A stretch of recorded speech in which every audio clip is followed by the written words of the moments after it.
Well, here in Kenya, the country's education sector is facing a crisis as thousands of private schools risk permanent closure. Many are unable to pay workers and teachers and meet their rental obligations. And with the school calendar suspended until 2021, an uncertain future awaits. CGTN's Robert Nagila has that report.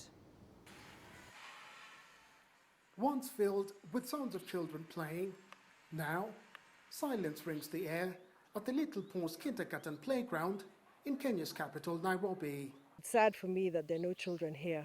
The suspension of the school calendar by the government in March to control the spread of COVID-19, the owner tells me, has forced her to temporarily shut down. The schools operate based on cash flow, and cash flow is based on students. If we don't have students, then there is no way we'll be able to meet our costs. The school's been able to stay afloat through donations from parents, but with the reopening date pushed from September this year to January next year, tough decisions must be made if it is to survive. I'm at the point where I am now thinking what to do. Currently, I still have all my staff, but I need to figure out where to pay them from. The Kenya Private School Association says at least 100 schools have shut their doors permanently, and a majority of Kenya's 11,000 private learning institutions are reeling from the impact of COVID-19.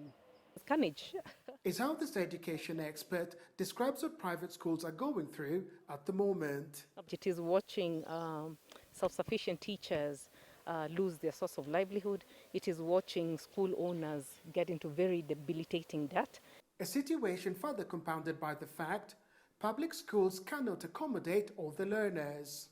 There are some places that have 44 private schools to the one public school.